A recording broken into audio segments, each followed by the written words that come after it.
They're doing nothing. In fact, everything they're doing is going to make sure there's maximum spread of this cross-contamination. But Dr. Deagle, expanding on that, I mean, this could just be, I mean, we know there's 15,000, CDC says 36,000, but people I've talked to say they exaggerate the number of flu deaths every year. But I mean, let's just say it's 36,000. You got tens of thousands of deaths from flu every year in Mexico. And so a couple hundred people are dead. Let's say they're covering up. Let's say 1,000. Let's say 1,000 are dead. Let's say 5,000 are dead. Hypothetically, still, why all the fear-mongering? That's what makes your heckles go up to see the martial law grid going in. You know, are they just using this hype to... There's a couple things. Hold on, to cover up the news cycle with all the other issues that they want to cover up, the people rebelling in Mexico. Absolutely. They're using it as a tool. The first problem is the statistic. They don't actually have, if you were to say there's 36,000 deaths, the first thing they have to do is, number one, they have to prove that they had that virus in their system. So when they write it on their certificate, they don't have viral proof. That's number one. I was one of the reference clinics in Denver that actually did the viral test. Yeah, a lot of times if they hospice some old lady, they say she died of flu, or if it's a drug interaction or a bad surgery, they don't want to be sued for malpractice, so they say flu. Yeah, exactly. And the other thing that happens is, and I know when I put somebody in the hospital, those who, quote, got the flu ended up on a respirator and needed all kinds of intensive care. They always had mycoplasma, okay? And by the way, mycoplasma is one of the components in the chemtrails. I call them biotrails is a better term. So they always had mycoplasma. If they had flu, which we could pick up on their blood tests, they always had mycoplasma if they ended up on a respirator or other problems. So the statistic, number one, is exaggerated in terms of the number of deaths because there's many different organisms. There's hundreds of pathogens that can cause respiratory death. Yeah, this could also just be a cover for something that they've released separately. Right. You never know with their disinformation. Let's anything else, Tom? Just wanted to point it out that, you know, that's all the pattern, you know, how it's, you know, where all the cases are reported, it looks like it's along the interstate. Yeah, it's up the NAFTA Superhighway, I-35, the Canamex. Yeah, you're absolutely right. Let's go ahead and take another call. Let's talk. That makes sense. Let's talk to Chris in Wisconsin. Chris, you're on the air. Go ahead. Hey, you know, I don't know if this is fear-mongering or not, but I'll tell you, there was a chilling article I read back in February, and it's a local Wisconsin company building 195 refrigerated morgue trucks for Navistar. That's a lot of bodies. No, listen, it's not a rumor. Glenn Beck comes out and says it doesn't exist. Yeah. I have the mass grave folder here, and it's Rocky Mountain News, it's internal documents, Division of Cemetery, State of New York. You can call the phone numbers. It's up on Infowars.com, and the article, Plans for Mass Graves Confirm Government Surveying Cemetery Readiness for Flu Outbreak. And I've been tracking this for years.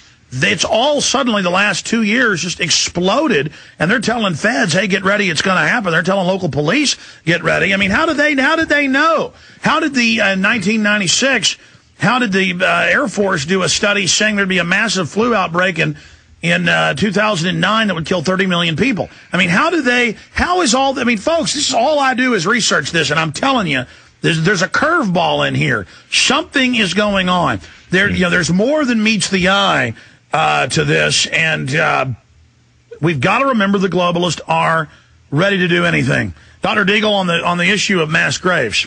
Yeah, in June of 2003, the U.S. government and Department of Homeland Security received 6 million body bags. And these were not to be shipped to Iraq or Afghanistan. That was just the first shipment. They've been receiving shipments literally every couple of months in that order of magnitude, including these coffins that can put more than one body in. I have the documents and reports that they actually were planning on figuring where they could put the bodies, like in old coal or tin mines below the water line so it wouldn't affect the ground table, so they could literally drop the bodies in because they don't have the facilities to burn them all. So they want to stick them in body bags and put them below the water table. By the way, I have the Rocky Mountain News here. This is all admitted. Under what the CDC's announced, this Homeland Security emergency, that's all in the executive orders. This is not our opinion, but Glenn Beck will get up and say it doesn't exist. Yeah, I know. Isn't it ridiculous? And the fact is that we're not, by the way, this is a new term I'd like to use, Alex, and I'm sure that you'll like it. We're no longer conspiracy theorists. We're agenda analysts. We're now agenda analysts. We're just, as I tell people, don't believe, just read. And then your movies, by the way, are the best. The Endgame and, Global Enslavement. These movies explain and just show you the cold, hard facts. Whether people want to believe, they can go back to the documents themselves and say, my gosh, We're not exaggerating. There's a bibliography for the Obama deception at the obamadeception.net. Everything in there's documented. There's a bibliography for Endgame Blueprint for Global Enslavement. You know, this is not our opinion. And when people try to debunk my films, they do straw men. They say, oh, his film shows Bush's people and shows Kashkari, and Alex is saying that guy works for Obama. No, we don't. We show that both groups work together and that it's bipartisan, and they try to spin that. I mean, they can't debunk anything.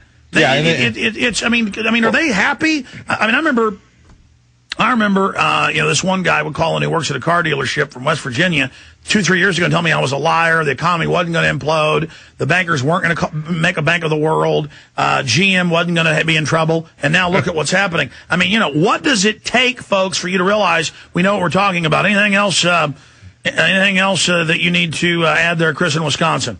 No, just that they ordered these trucks in December and they got to have them delivered by next month.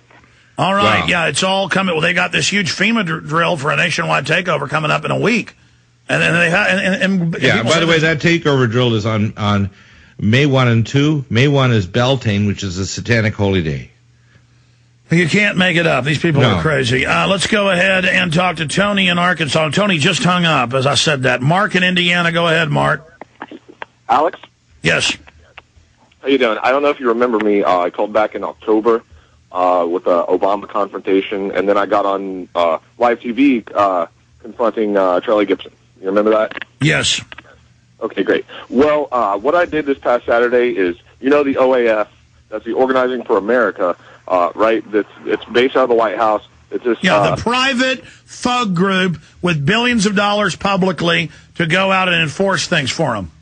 Right. Well, I went there this Saturday to one of those meetings posing as wanting to be a community organizer, right?